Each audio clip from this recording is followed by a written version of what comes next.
Baik, Assalamualaikum warahmatullahi wabarakatuh. Selamat siang, salam sejahtera untuk kita semua. Assalamualaikum warahmatullahi wabarakatuh. Eh, Alhamdulillahirabbil alamin. Wassalatu wassalamu ala asyrofil anbiya'i wal mursalin wa ala alihi wa sahbihi ajmain. Rodi tu billahi robba wa bil islami dina wa bi Muhammadin sallallahu alaihi wasallam. Pertama sekali puji syukur mari kita panjatkan kepada Allah Subhanahu wa taala. Kepada Maha Kuasa kita masih diberikan kesehatan dan kesempatan waktu melakukan perkuliahan, dan pada kali ini kita akan masuk ke dalam mata kuliah audit sistem informasi. Ada beberapa hal yang perlu saya sampaikan di awal perkuliahan kita. Pertama adalah terkait dengan 10 butir nilai tamadun mandiri. Apa saja itu? Yang pertama, dalam kehidupan kampus dan pergaulan sehari-hari, seluruh sivitas akademika harus mampu menjadi masyarakat yang memiliki sopan dan santun yang tinggi, membudayakan dalam memulai setiap kegiatan kampus, harus didahului dengan berdoa dan bersyukur, serta mengawali kegiatan dengan melakukan evaluasi diri dan memahami visi dan misi masing-masing struktur Universitas Pembangunan Pancabudi, serta harus memiliki disiplin tinggi dan harus tepat waktu dalam setiap kegiatan dan pekerjaan. Yang kedua, seluruh sivitas akademika melaksanakan pengajian Al-Quran secara berkala dan terukur, dan menghormati serta memperingati hari besar Islam dan berpakaian Muslim seminggu sekali pada hari Jumat. Ketiga, seluruh sivitas akademika harus mampu mengamalkan piagam Pancabudi, Mutiara Hikmah, 7 nilai dasar yayasan, kebijakan mutu, visi dan misi, serta semboyan Universitas Pembangunan Pancabudi yang diterapkan dalam proses belajar dan mengajar. Keempat, seluruh sivitas akademika mengamalkan kampus bersih, asri, dan lestari yang didasarkan atas pemahaman tentang budaya peradaban bersih dan budaya peradaban hemat energi. Kelima, seluruh sivitas akademika dalam melakukan pekerjaan dan pelayanan wajib melaksanakan service excellence. Setiga S, senyum, sapa, dan salam, serta wajib melaksanakan etika berkomunikasi yang baik antar pegawai, mahasiswa, dosen, dan pimpinan. Keenam, Universitas Pembangunan Pancabudi memiliki warna-warna kebesaran, antara lain putih, kuning, biru, coklat, hijau, merah, dan ungu. Wajib menggunakan dan melestarikan simbol-simbol ornamen, artefak dalam penataan lingkungan, bangunan, ruangan, baju, jaket alma mater, toga, dan pakaian-pakaian kebesaran lainnya, serta plakat Cenderawasih Universitas Negeri Pancabudi yang berlandaskan kepada budaya, kearifan lokal, serta memiliki nafas dan warna keislaman. Kedelapan, melestarikan istilah dan makna budaya dan menghargai para tokoh-tokoh yang berjasa pada Universitas Pembangunan Pancabudi dengan menambahkannya pada penamaan ruang-ruang di seluruh kampus. Kesembilan, seluruh sivitas akademika dalam melakukan segala tanggung jawab yang diberikan kepada seluruh pegawai wajib melaksanakannya dengan sebaik-baiknya dan memiliki sifat mandiri serta bersedia meningkatkan kemampuan diri melalui pelatihan dan penguatan keahlian yang berwawasan informasi. Kesepuluh, untuk lebih mensosialisasikan dan memasyarakatkan serta menyatukan semua tekad dalam pemahaman Universitas Pembangunan Pancabudi sebagai kampus tamadun mandiri, maka ditetapkan sebuah logo tamadun mandiri sebagai pemersatu. Di samping itu, rekan-rekan mahasiswa harus bisa memahami apa saja yang menjadi misi dan visi perusahaan. Dalam hal ini adalah Universitas Pembangunan Pancabudi. Universitas Pembangunan Pancabudi mempunyai visi menjadi perguruan tinggi swasta yang terkemuka, berbasis religius dalam mengembangkan iptek yang bermanfaat bagi kemaslahatan umat. Misinya, yang pertama, melaksanakan pengabdian sesuai dengan piagam Pancabudi, mengabdi pada Tuhan Yang Maha Esa, negara, nusa, bangsa, dan dunia. Kedua, mengembangkan iptek berdasarkan Al-Quran dan Al-Hadis, mencerdaskan kehidupan bangsa dengan menggali sumber-sumber ilmu yang berfaedah dalam bidang iptek dan intak. Ketiga, melaksanakan pendidikan, penelitian, dan pengabdian untuk bangsa dan negara Republik Indonesia yang mutunya dapat bersaing secara nasional dan internasional dalam citra pengabdian terhadap Allah Subhanahu wa Ta'ala. Keempat, mendorong fungsi kekhalifahan dalam mewujudkan kebahagiaan kehidupan manusia dalam dimensi dunia dan akhirat. Kelima, melestarikan sumber daya alam dan lingkungan serta kehidupan sesuai dengan syariat. Tujuan dari uh, Universitas Pembangunan Pancasila yang pertama adalah menghasilkan sumber insan yang memiliki kompetensi religius, moral, intelektual, berketerampilan, dan profesional.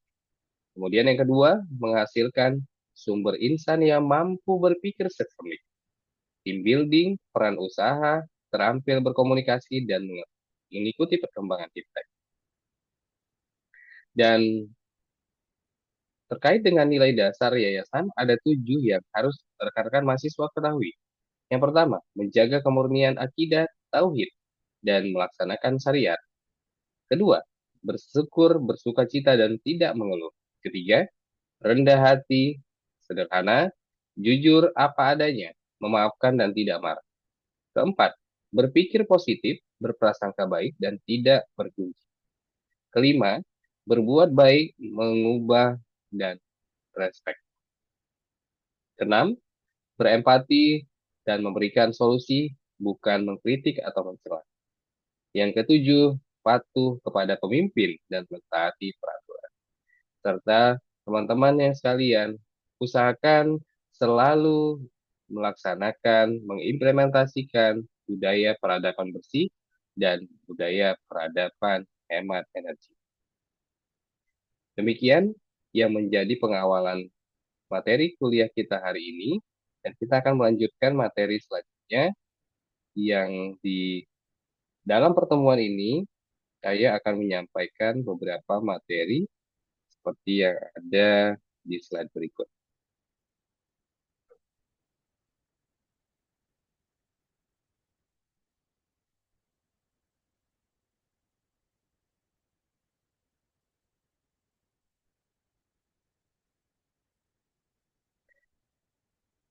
Materinya sudah terlihat? Baik, hari ini kita akan membahas bagaimana mengetahui karakteristik studi kasus. Apa saja yang menjadi ciri-ciri studi kasus? Yang pertama, data yang lengkap, ya, untuk kemudian berkesinambungan, bersifat ilmiah, berasia, ilmiah, berlangsung secara terus-menerus, dan data diperoleh dari. Terkait dengan studi kasus kesejarahan mengenai organisasi, misalnya dipusatkan pada perhatian organisasi tertentu dan dalam kurun waktu tertentu dengan menelusuri perkembangan organisasinya. Untuk studi kasus observasi, mengutamakan teknik pengumpulan data melalui observasi peran serta atau pelibatan participant observation, sedangkan fokus studinya pada suatu organisasi tertentu atau beberapa segi organisasinya.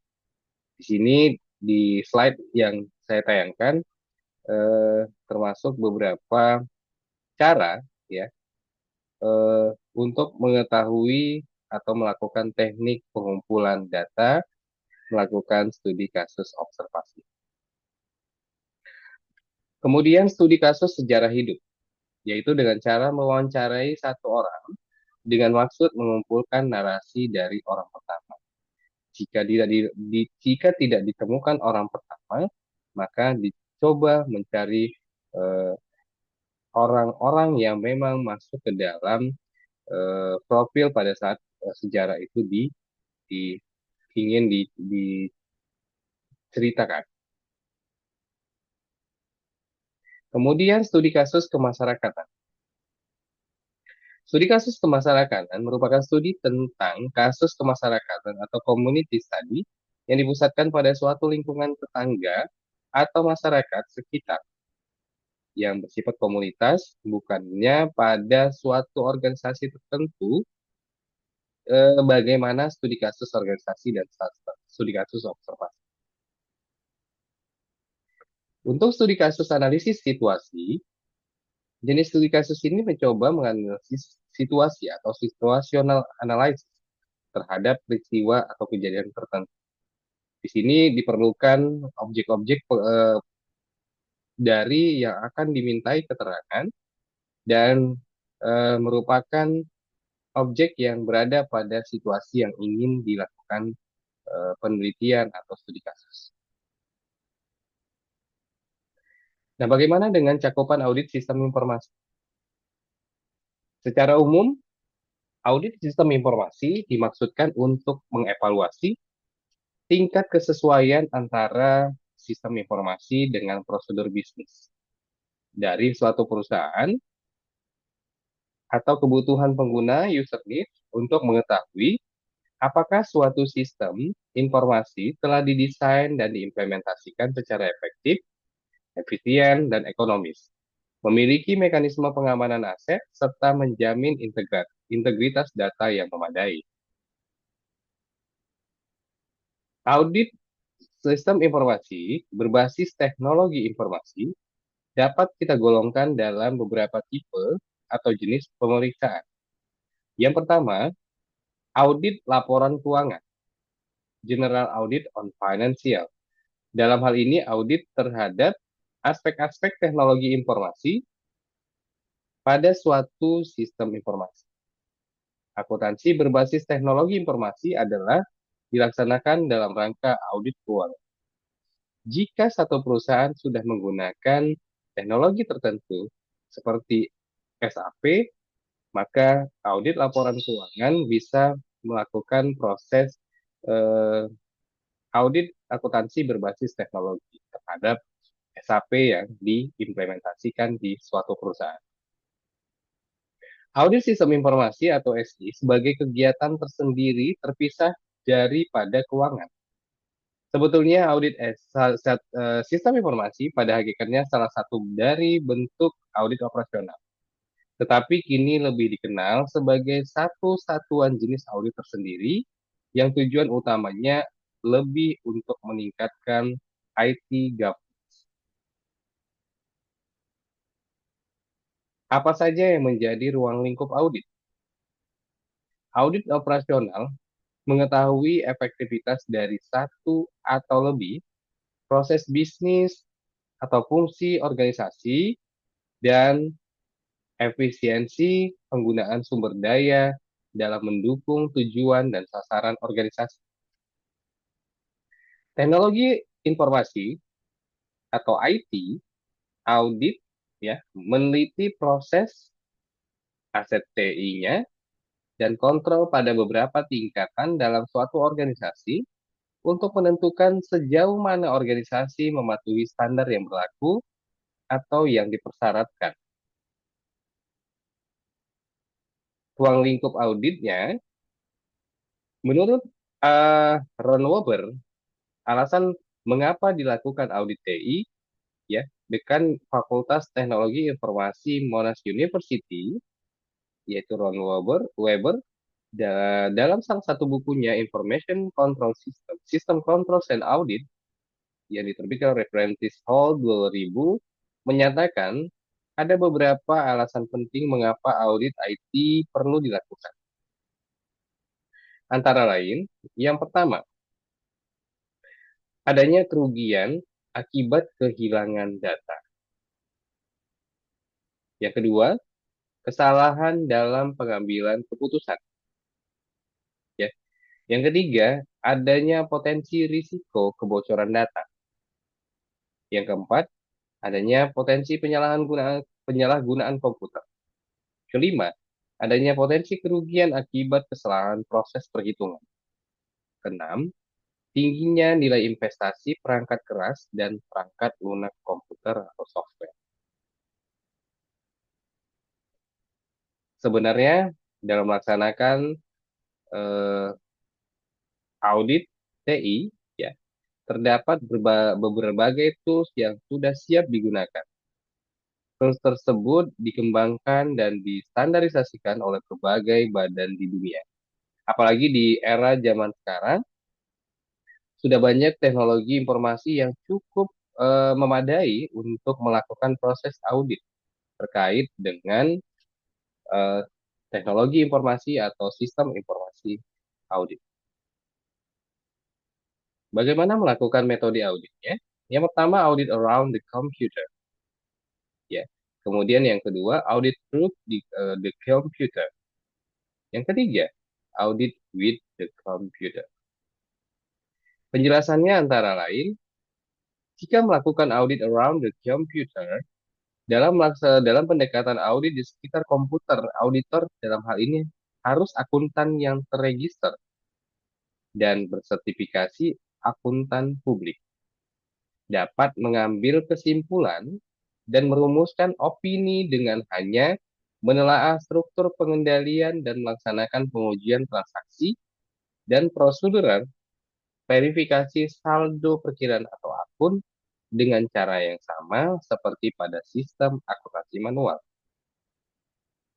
Kunci pendekatan audit ini adalah pada penelusuran atau tracing transaksi terpilih mulai dari dokumen sumber, ya, source document, sampai ke bagian perkiraan atau akun dan laporan. Adapun menjadi keunggulan metode audit di sekitar komputer antara lain, pelaksanaan auditnya lebih sederhana. Ya. Kemudian yang kedua, auditor yang memiliki pengetahuan minimal di bidang komputer dapat dilatih dengan mudah untuk melaksanakan auditnya. Namun kelemahannya adalah jika kondisi atau user requirements berubah, mungkin sistem itu pun perlu diredesign dan perlu penyesuaian atau update program-program. Bahkan mungkin struktur data atau file sehingga auditor perlu menilai atau menelaah ulang apakah sistem masih berjalan atau bekerja dengan baik. Sedangkan audit through the computer, eh, pendekatan ini atau dalam pendekatan audit ke sistem komputer, audit through the computer, auditor itu melakukan pemeriksaan langsung terhadap program-program dan file-file yang ada di komputer pada audit sistem informasi berbasis teknologi informasi. Auditor menggunakan komputer, ya, dalam hal ini software atau dengan cek logika atau listing program that test on logic of program source code untuk menguji logika program dalam rangka pengujian pengendalian yang ada pada komputer. Selain itu, auditor juga dapat meminta penjelasan dari para teknisi komputer mengenai spesifikasi sistem dan atau program yang akan diaudit. Yang menjadi keunggulan pendekatan audit dengan pemeriksaan sistem komputerisasi antara lain, yang pertama, auditor memperoleh kemampuan yang besar dan efektif dalam melakukan pengujian terhadap sistem komputer. Yang kedua, auditor akan merasa lebih yakin terhadap kebenaran hasil kerjanya.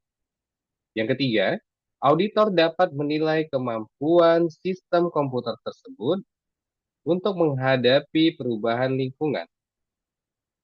Yang keenam, yang selanjutnya, sebetulnya mungkin tidak dapat dikatakan sebagai suatu kelemahan dalam pendekatan audit ini, namun jelas bahwa audit through the computer memerlukan tenaga ahli auditor yang terampil dalam pengetahuan teknologi informasi dan memerlukan biaya yang cukup besar. Sedangkan audit with the computer, audit dengan komputer ini adalah untuk kegiatan pendukung dan administrasi yang paling sering digunakan. Bahkan meskipun sistem klien yang diaudit telah berbasis komputer. Selain untuk kegiatan administratif, penyusunan program audit dan kuesioner, serta pencatatan-pencatatan dan pelaporan hasil audit, komputer biasanya juga digunakan oleh auditor atau pegawai perusahaan klien untuk melakukan analisis atau pengintisaran, pembuatan grafik dan tabel-tabel tentang hasil audit, serta pemaparan atau presentasi hasil audit menggunakan Microsoft Word, PowerPoint, dan Excel. Beberapa tools audit sistem informasi. Yang pertama, Nessus.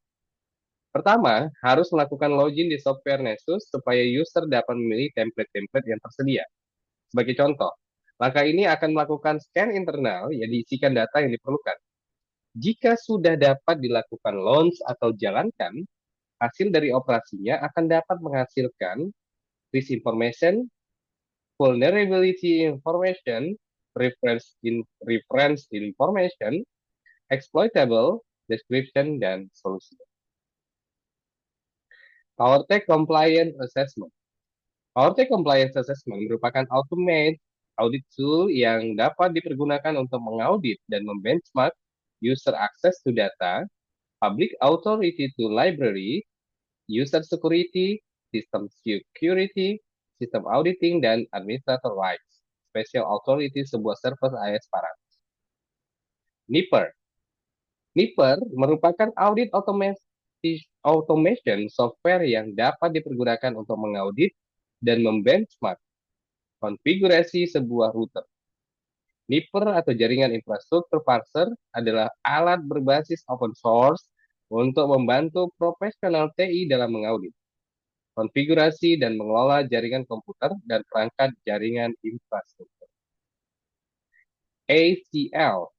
ACL atau Audit Command Language merupakan sebuah software CAAT atau Computer Assisted Audit Techniques yang sudah sangat populer untuk melakukan analisa terhadap data dari berbagai macam sumber. ACL for Windows, sering disebut ACL, adalah sebuah software TABK, teknik audit berbasis komputer, untuk membantu auditor dalam melakukan pemeriksaan di lingkungan sistem informasi berbasis komputer atau pemrosesan data elektronik. Fitur kemampuan ACL Software Tools antara lain, yang pertama, Universal Data Access, yaitu dapat mengakses data dari hampir semua jenis database yang ada, DBF, XLS, text file, RIP file, Oracle, SQL, DB2, AS400, FBF, COBOL, dan sebagainya. Dan semua platform, baik itu PC, mini computer, dan mainframe. Yang kedua, jumlah data besar, yaitu kemampuan dalam mengakses dan memproses data dalam jumlah yang sangat besar, hingga ratusan juta record. Tiga, kecepatan waktu proses. Kemampuannya untuk memproses dalam waktu yang singkat, walaupun data yang diproses dalam jumlah yang besar. Keempat, integritas data dengan kemampuan mengakses database 100% tanpa metode sampling, serta data yang bersifat read-only yang dapat menjamin originalitas, keamanan, dan integritas data untuk pengolahan menjadi informasi yang bermanfaat bagi user dan masyarakat. Kelima, otomasi. Pembuatan aplikasi audit yang sangat cepat dan mudah untuk melakukan otomasi analisis data untuk efisiensi proses kerja. Keenam, multi-file proses dapat digunakan untuk menangani beberapa file sekaligus tanpa mengganggu operasional teknologi informasi yang dijalankan oleh perusahaan.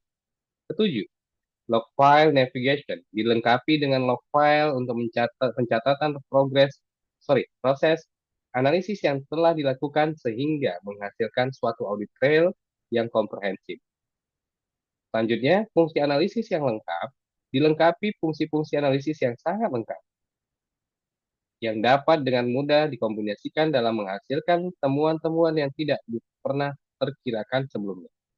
9. Laporan yang handal, kemudahan untuk merancang laporan yang handal, syarat informasi yang bermanfaat, serta dapat dikirimkan secara otomatis via email atau integrasi ke dalam software aplikasi Crystal Report. 10. IT Audit, kemudahan dalam menguji integritas data dan menganalisis data yang ada di dalam database ataupun menganalisis user-user yang telah masuk ke dalam suatu jaringan atau network. Selanjutnya, Picalo. Picalo merupakan sebuah software CAT, Computer Assisted Audit Techniques, seperti halnya ACL yang dapat dipergunakan untuk menganalisa data dari berbagai macam sumber. Picalo bekerja dengan menggunakan GUI front-end dan memiliki banyak fitur untuk ACL sebagai proses utama dalam mengekstrak dan membuka data.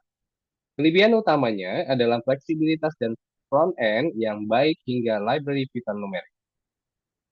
Adapun beberapa kegunaannya, yang pertama, menganalisis data keuangan, data karyawan, mengimport file Excel, CSV, dan TSP ke dalam database, analisa event jaringan yang interaktif, log server situs, dan record sistem login, mengimport email ke dalam relasional dan berbasis teks database, menanamkan kontrol dan tes rutin penipuan ke dalam sistem produksi. Baik, demikian pertemuan hari ini. Apabila teman-teman rekan-rekan mahasiswa memiliki beberapa pertanyaan, silakan dapat menghubungi kami melalui email atau menggunakan WhatsApp melalui chat atau teks di WhatsApp group. Demikian, semoga bermanfaat.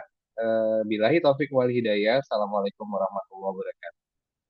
Sampai ketemu lagi di pertemuan berikutnya.